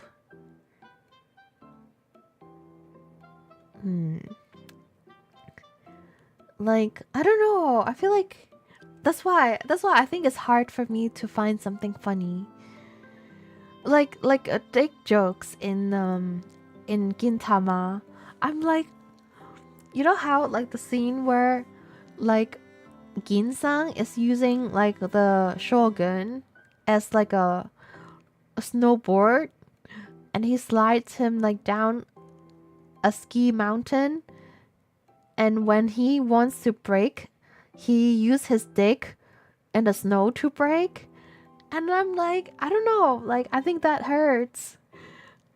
I don't know, like is that I think I don't know, but people think, oh, that's so crazy, that's so funny, but I don't like that. I feel like I don't know, is that like dark comedy, you know? Because it's kind of painful, but like so I don't know where my funny line lies. Poop is gross. I think poop is like it's like eating. Pooping and eating are just vital signs that you're alive, you know? Gintama mentioned. I think for a lot of people, poop jokes are funny because there's a shock value. Poop is taboo. You know what? I think that's true. I hate that poop is taboo, okay? Poop is like eating. Pooping, if you eat 3 times a day, you should poop 3 times. Man, I can't with reality world. I can't with normies. I don't think it's even a normie thing. Like, pooping cannot be taboo when everyone does it. How it's like, I don't know, like, I don't know, people talk about watching porn. Is that less taboo than talking about how much you poop? Like, why? I don't know, man. Why is pooping taboo? The style of breaking is very much slapstick comedy. What is slapstick comedy? Like Mr. Bean. Yeah, I also don't think Mr. Bean is funny. And I think SpongeBob makes me uncomfortable. Poop is normal, but we don't need to actively joke about it. I mean, when people joke about it, I also don't think it's funny. It's just, I think people should talk more about their pooping habits for the sake of gut health awareness. The way I accidentally shaped this conversation. I mean, that's good. That's the type of comments I love. Thank you, Eric. I mean, isn't that an topic? Like, I just have a realization that, I don't know, like that, something I realized, something I learned about myself. I think poop, you know, like, I think I'm a very literal person. That's why some things I don't find funny if it's too literal. That's the joke about poop, that everyone does it but nobody talks about it unless they're little kids and they haven't absorbed in social norms. It's not public talk. Is it because he's a square? I don't know. I think it's because there's a scene like where he was nervous, so he was chewing on his hands, except like the hand actually goes inside his mouth, so his whole arm was in his mouth, and then his arms grows back, and then he puts it in his mouth again. Like, I feel like that's too complicated for my brain to understand. Like, I'm too concerned about like the wrong things. Like, I'm overthinking about that part that I couldn't enjoy the rest of the cartoon. But I don't watch it enough. But that's my vibe I got from SpongeBob. Girl, Toki, just throwing girl without context, like from a scientific convo. That's different. No, not just daily convo. Just, it's like, you know, when people ask you, oh, have you eaten? Have you pooped? Should be equally as common. Have you pooped? Have you pooped today? I've pooped today. I pooped once today. You could set up a new matchmaking for next month. Match people according to poop health from a stool sample. You know what? It's true. Well, I mean, then I will be at a disadvantage because, like, I feel like people want healthy offsprings and they don't want my genes mixed, meddling their perfect genes of pooping 3 times a day. I feel like that would put me at a disadvantage. But also they're normies, okay? I don't know what to expect from normies. Normies are very unexpectable. That sounds like some Junji Ito body horror. What sounds like body horror? Like telling people about how much you poop? Oh, I think that's because starfish can regrow limb. Oh, the chewing arm. Yeah, the chewing arm. Exactly. But it's like meant to be like a childish cartoon, you know? So that's why it's like body horror and childish cartoon. That's why I'm like, Oh, I think that's because starfish can regrow. But that's SpongeBob. That's not Patrick. Patrick is the starfish. Girl. Pooper. If I ask someone about eating, it's because I want to eat with them. asking someone about poop is because I want to poop with them. That's not true. I don't ask people if they have eaten because I want to eat with them. I just say it as like a like hi, you know, how's life? Instead of how's life, I'm like, have you eaten? You know, it's like your family, yeah, you know. I mean, oh, thank you for the drink, Mugi. Shouldn't they be predictable as they're normies?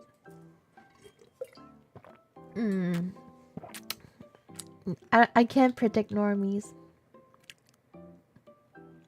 Or maybe they're not normies. They are neurodivergents, and I'm neurotypical. That's why they're unpredictable. Relationship goal is buying a tandem toilet and holding hands while pooping together. Man, I can't imagine that. That would be such a nightmare. Because I would feel like so much pressure that I'll have to poop. And that will make me poop even less. I feel like anytime I feel an ounce of pressure, an ounce of discomfort, I can poop. That's why it's so hard for me to poop. I don't want to be pressured to pooping. I did, and it was nice.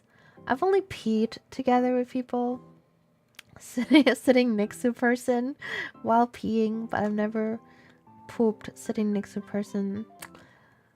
Mostly because I don't feel like I can poop on commands, you know? Is it a thing that people can poop on command? Why are we talking about poop? But yeah, I guess that's the essence. I don't understand. Like, that's why I don't understand some jokes, because to me it's such a normal thing. So that's why I don't think it's funny. I want to try to explain, like, Shrek is my humor. Even though I also don't like them talking about like using earwax as candles, but I feel like it's like a pun of wax being candles, you know? But like their stuff, I think those are the jokes I like. It's like, you know, the parody of the real world inside the fairyland, fairy tale kingdom. You know, like having like mega business, like, and like Monopoly, and like mommy's boy. You know how Prince Charming is like a mama's boy. That's funny to me. That to me is ridiculous. It's like not normal, but it could work. You know, substitute things into where usually things don't go like that. That's what I find funny. We were talking about poop because you say you don't understand poop joke in Spy Family. I don't understand poop joke in general. And dick jokes and like that Gintama, specific Gintama joke. I do think Gintama is funny though. But not all of their jokes are funny. That's interesting, but Shrek is your thing, but SpongeBob is not, because I think normies would probably put them both in the same category. No, there's no body horror in Shrek. But to be fair, I don't watch SpongeBob enough to know. But yeah, I guess it's also because like SpongeBob is more slice of life, and I guess it can apply because it's like under the sea. It's like the sea world, but like they have like capitalism as well. They have like a bitchy boss and stuff. Maybe. Which one is your favorite Shrek movie? I love all Shrek movie, but I think I like the first and second the most. I think I've seen the third one. The third one unexpectedly was funny as well. I thought, you know, usually when a movie there's a third of it, it's usually not as good. It's like the second Frozen, it's not as wow as like the first one, right? But like the third Shrek has its own funny parts. I do put them in the same category. You're normie, Toki. But I can see that. But I guess it's just bits of SpongeBob that I don't like. Maybe their humor I would also think is funny, but I don't watch enough of it. But yeah. But we'll find out. We'll find out. Maybe one day I'll find out what my joke is. But I do understand that like my humor, like my friends around me, like their humor is not the same as my humor. Like you can see it very clearly from Cards Against Humanities, because I like people don't pick my answer even though when I think it's very funny, you know? But there was one time I went to this Model United Nations simulation event, and everyone thought I was funny, and that's how I know that we share the same humor. Those are my people. But I only played with them once and we just part ways after the event. It was sad. Shrek in the movies proper is more grounded than SpongeBob. Yeah, maybe it's because I need like a solid foundation for the jokes to be funny for me. I think like even for a show to be enjoyable, I need the universe to be kind of very like developed. I feel like that's why like SpongeBob is just like a city, right? There aren't a lot of like rules, you know, like physics, you know, stuff that they emphasize on. But there's more of that in Shrek. It's more structured. It's just like Spy Family. I don't think Spy Family is as structured, you know. So I need a little bit of structure to think that is funny. I like the Model UN. I like Model UN. Like I guess Model UN is my D&D, but unfortunately, I was a journalist at Model UN, so I didn't really get to be part of the debates and stuff. And also because we're in Canada and our drinking age is so much lower than America, so whenever we invite Americans to our school for Model United Nations, every American representative would just come drunk. Like the kids from American schools would just come drunk or like not show up because they have hangover. But I guess that's like my experience of Dungeons and Dragons in a way, except it's based on real life situations. That's why it's structured. That's why I know what to do and what to expect, and that's why I think it's fun. Have you ever seen old Bugs Bunny or Tom and Jerry cartoons? I've seen Tom and Jerry. But yeah, I don't know, like I would still watch them, but I wouldn't say that I think they're very interesting. But I don't know, like I only watched them when I was very young, so I don't know what I think about it now. But I don't think I like Bugs Bunny.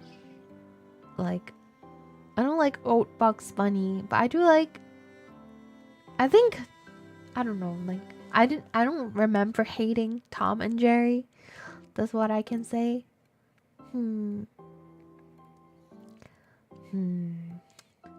But yeah, you get what I mean, right? I was just meaning that like Spy Family, I can't imagine Spy Family having a hardcore fandom. That's it. Like people who watch Spy Family are not hardcore. Like they like it a lot, they enjoy it, but that's not like, it wouldn't be someone's #1 show. But that's just my bias. It's like people liking Solo Leveling, you know? A lot of people like Solo Leveling. Yeah, but I don't know, man. I judge it by like my because I sell merchandise basically. So basically I judge by how much my products are sold. But maybe it's just because that product is especially pretty compared to other ones, you know? I feel so cool. You like solo leveling? You like solo leveling? I mean, is that your favorite show? Are you like a hardcore fan? But yeah, so... Man... The art was cool. Yeah, it's true, it's true. No! Heart! Heart!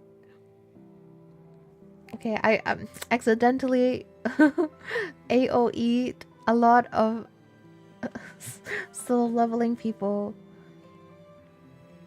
Solo leveling is kind of cool. Okay. Yeah. I shouldn't judge it before watching it, okay? I do think like the merch I sell, the art is really cool, okay? So I can see the value of it. But judging by its name and the premise of the story and how the story develops, it's not a show that interests me. Let's watch solo leveling. Watch along with. I mean, I can watch it, but be prepared that I'll be roasting the show the whole time. I think that's how I would watch solo leveling. Like, I used to have this group of friends and we watch one like the show together and we just 𝐒𝐚𝐭 it the whole time. That was my fun. That was our fun. It's okay, that was the Windbreaker experience. Yeah! Windbreaker was the anime that we 𝐒𝐿 But then, you know, we know that like, you know, like, because our friend enjoy it, so I kind of looked at it like through like a different lens now. I look at it fondly because like people I like the show, you know. But then there are also people that I don't like that also like the show, you know. But those people doesn't matter. Those people don't matter. Heart matters, okay? It's like isekai trash. Some people just love eating the garbage every year. Are you saying it as a person who likes solo leveling? But solo leveling was well-seasoned trash. I see. It's okay. That was the Windbreaker. Okay, yeah. But yeah, I mean, I do think that Windbreaker has pretty characters. So there's that. Like, and I also saw an interview person. Basically, they're interviewing Windbreaker friends. They're like, basically, they're interviewing like different fandoms people. But they ask a Windbreaker fan, they're like, what's the biggest struggle as a Windbreaker fan? And then the person answered, they're like, oh, sometimes when we watch Windbreaker, we can't help but cringe. And then I'm like, okay, I see the conviction in them. They know that it's cringe, okay? But they still watch it for the love of it, so that's respectable. And I can respect that, okay? Sometimes garbage food is yummy. It's true. I like eating garbage too. I think I get it. This is me with the new romance shows this day. Like not seeing like the appeal. I mean, I don't know. Like I enjoyed the time we watched Windbreaker, like with Heart as well. Like with with Fish and B, we kind of like roasting it. But then also Ice told me that like he was watching Windbreaker with another friend who loves Windbreaker. So he told us that, oh, that's such a difference in attitude. But I do enjoy it that like we're not taking it like we're taking it lightly, and it's just funny to like roast like Umemiya, like the tomato man.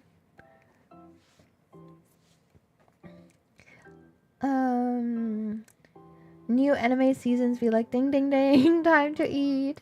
What's a good anime this season? Uh oh, speaking of, I watched Karaoke Iko. I thought it's about Karaoke Iko. I thought it's, and then I watched the second episode and I'm like, so it's about a yakuza. He basically, his boss is a karaoke fanatic, and people just want their guilty pleasure, and I respect that.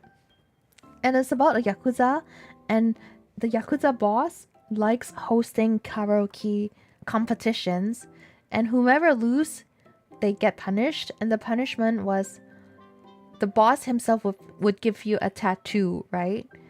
And I think out of desperation, the yakuza found a middle school boy who was in choir to teach him how to sing, because he saw him singing at like a inter-school competition. And the schoolboy, he's a very beautiful voice, but also because he's getting through puberty, his voice is kind of cracking. But he really wants to be part of the main lead singer in his last show in his middle school years. And I'm like, oh, that's such a sweet premise. And you know, I guess even though the yakuza is not directly helping him, you know, it could help him build confidence and stuff. And I thought it's about that. And then I watched the second episode and I'm like, okay. I'm like, I look at the yakuza and I'm like, that's a pretty good guy. I think he's like futsui. He's like, that's a good husband material.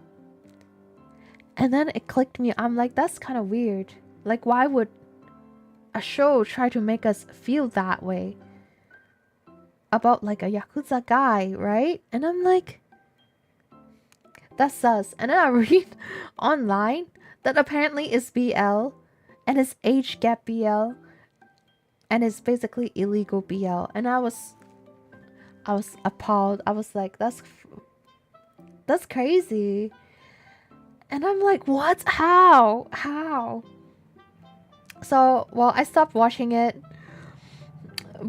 But I was like, I didn't realize that. But now that I think about it, the reason why, like, I would think about it as an audience that, oh, this guy is a good, like, romantic partner, is because that's how the main character feels. And I should have noticed that, but like, I think I'm very bad at like telling like romantic shows. Like Banana Fish, I didn't know that the guys were in love with each other. I did not know that it's BL at all. I couldn't tell. I just thought they're very comfortable in the masculine energy. They just show love for their brothers, you know, because unless they confess or they say something very explicit, I wouldn't know. I feel like that's just the autism in me, okay? But yeah, and then, oh, speaking of, I have this straight guy friend. It was like a straight guy friend who pointed out to me that Karaoke Iko might be BL, but then I'm like, no, you're just homophobic. You just don't like, you're just not secure in your masculinity, because, you know, they're just secure in the masculinity, and it's just like a, maybe that kid doesn't have a father and like is unconventional, but that's a father figure in his life, you know. That's what I thought, but turns out that guy has a better gator than me. But anyways, I have this friend, straight guy, and then he's like, have you heard of this anime called The Bride of the Giant? And then my friend watched it and he's like, oh shit, I thought it's a baseball anime, but it's a BL anime about this guy who got isekai'd and he became the bride of this giant. And I was like, what in the name makes you think this anime is about baseball? The Giant's Bride. Except that the main guy, before he got isekai, he was like baseball team or something. But then it hit me. He probably was thinking about New York Giants. Maybe that's why. It's like that guy is like he, you know, a baseball kid who dreams of joining the New York Giants, and his like maybe childhood crush or something is the bride or something. But yeah. But it was a funny funny misunderstanding. I've been watching Private Tutor to the Duke's Daughter because Maeshima Ami sang the opening and VA a character. I see. Is it fun? Is it good? I don't watch a lot of like Imperial shows. Is it isekai? It's not really isekai, right? It's like court shows. I don't watch a lot of that. But yeah, that's what I watched, like 2 episodes of Karaoke Iko. That's like 2 of them. And then I also watched Panty and Stocking because I like the new angel characters. I like myself some cunty man. But I think Panty and Stocking shows also have a lot of like poo poo pee pee jokes, I guess. It's not poo poo pee pee, it's like kind of sexual jokes maybe. But other than that, I think it's okay. And I want to watch the summer that Hikaru dies. I think that one would be interesting as well. And maybe I should like start watching Hunter x Hunter finally. And Golden Wind, like JoJo Part 5. I don't know. So let me know if you guys are watching any anime in this coming season. I'll keep an eye out for them. But yes, thank you for coming to the stream today. I think we talked a lot. It was a very fruitful discussion. Thank you for, joining the discussion. I love that. And I love hearing people's opinion. And I know I sound like very strong about my opinions, but I actually don't mind when people fight with me. I haven't watched any seasonal stuff. That's fair, that's fair. Sometimes I, like for a season or 2, I don't watch anything new either. Okay, let's see, who should I rate?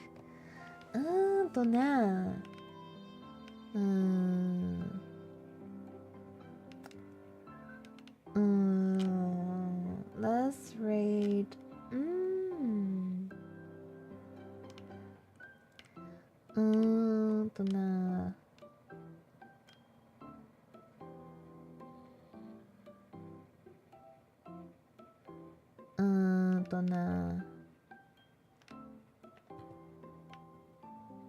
Let's rate Satumon. Satumon is playing Exploring Runes. Okay.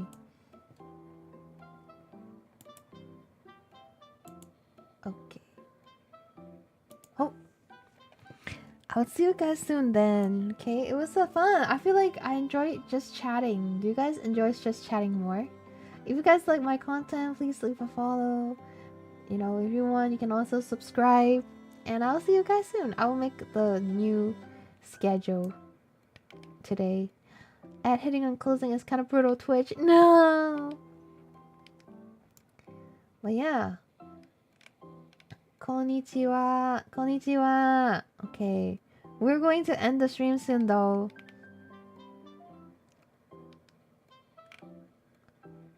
Good stream. Thank you. Thank you. TY for stream. Take care. Okay, let's go rate Satumon. See you. Bye bye. Atsu. Atsu. Otsukare.